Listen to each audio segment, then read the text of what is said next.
ఈ వీడియోలో పర్ఫెక్ట్ హ్యాండ్ని ఎలా కటింగ్ చేసుకోవాలో చూడండి. ఫస్ట్ మనం కింద క్లాత్కి ఎడ్జెస్ అన్ఈవెన్గా ఉంటే ఫస్ట్ ఒక స్ట్రైట్ లైన్ మార్క్ చేసుకోండి. ఇలా మనం మార్కింగ్ చేసుకున్న తర్వాత మీకు ఎంత ఖర్చు కావాలో అంత మార్క్ చేసుకోండి. ఇక్కడ నేను స్కాలప్ పెట్టాలనుకుంటున్నాను కాబట్టి 1.5 ఇంచ్ ఎక్స్ట్రా ఖర్చు తీసుకుంటున్నాను. స్ట్రైట్ లైన్ మార్క్ చేసుకోండి. నేను నార్మల్గా పైపింగ్ లాంటివి స్టిచ్ చేసుకోవాలనుకునేటంటే 1/2 ఇంచ్ మార్జిన్ తీసుకుంటే సరిపోతుంది. సో ఇలా మనం మార్కింగ్ చేసుకున్న తర్వాత ఇక్కడ నుంచి హ్యాండ్ లెంత్ని మార్క్ చేసుకోవాలి.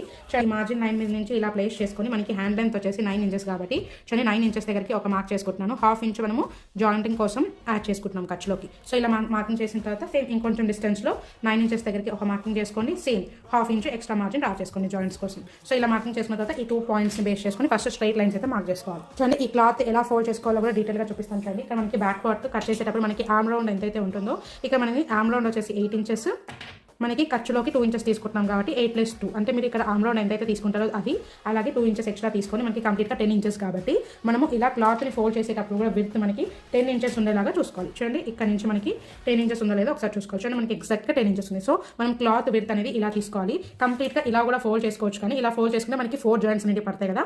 సో మనం కొంచెం వర్క్ అనేది తగ్గించుకోవడం కోసం ఇలా మనము ఎంతైతే విడ్త్ కావాలో అంతవరకు ఇలా ఫోల్డింగ్ చేసుకున్నాం అనుకోండి. జస్ట్ ఇక్కడ మాత్రం మనకు జాయింట్ అనేది పడుతుంది. సో ఇలా మనం మార్కింగ్ చేసుకున్న తర్వాత చూడండి ఫస్ట్ ఇక్కడ డౌన్ అనేది మార్క్ చేసుకోవాలి. 34 కాబట్టి చూడండి ఇక్కడ నుంచి నేను డౌన్ అనేది 3 ఇంచెస్ అయితే తీస్తున్నాను. సో 3 ఇంచెస్ దగ్గర సేమ్ ఇంకొక లైన్ మార్క్ చేసేసుకోవాలి. శంకర రౌండ్ వచ్చేసి 8 ఇంచులు కాబట్టి చూడండి టేప్ని ఇక్కడ నుంచి ప్లేస్ చేసుకోవాలి. చూడండి ఇక్కడ నుంచి ప్లేస్ చేసుకొని మనకి ఈ లైన్ మీదకి 8 ఇంచెస్ ఎక్కడికైతే వస్తుందో అక్కడికి ఫస్ట్ ఒక లైన్ మార్క్ చేసేసుకోవాలి. ఇలా మార్కింగ్ చేసుకున్న తర్వాత బ్యాక్ పార్ట్లో 2 ఇంచెస్ తీసుకున్నాం కాబట్టి ఇక్కడ కూడా 2 ఇంచెస్ ఖర్చు అనేది మార్క్ చేసేసుకోవాలి. ఇక మనకి హ్యాండ్ రౌండ్ వచ్చేసి 10 ఇంచెస్ కాబట్టి 10 ఇంచెస్లో హాఫ్ వచ్చేసి మనకి 5 ఇంచెస్ కాబట్టి చూడండి 5 ఇంచెస్ దగ్గరికి ఇలా ఒక మార్కింగ్ చేసుకుంటున్నాను.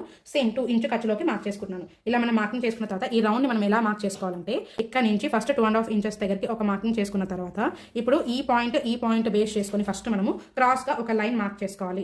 ఇలా మనకి ఇక్కడ నుంచి ఇక్కడ వరకు ఎంతైతే లెంత్ ఉంటుందో ఆ లెంత్ వరకు చూడండి ఇలా ఒకసారి మనం ఫోల్డ్ చేసామనుకోండి ఈ మార్కింగ్ లైన్ దగ్గరికి చూడండి మనకి హాఫ్ అనేది వచ్చేసింది కదా. సో ఈ హాఫ్ మెజర్మెంట్ లో ఫస్ట్ ఇలా ఒక మార్కింగ్ చేసుకోండి. ఇలా మనం మార్కింగ్ చేసుకున్న తర్వాత ఇప్పుడు మనకి ఇలాంటి ఫ్రెంచ్ కర్వ్ ఉంటుంది కదండి. చూడండి ఫస్ట్ మనం ఒక 1.5 ఇంచ్ వరకు ఎటువంటి డౌన్ అనేది చేయకూడదు.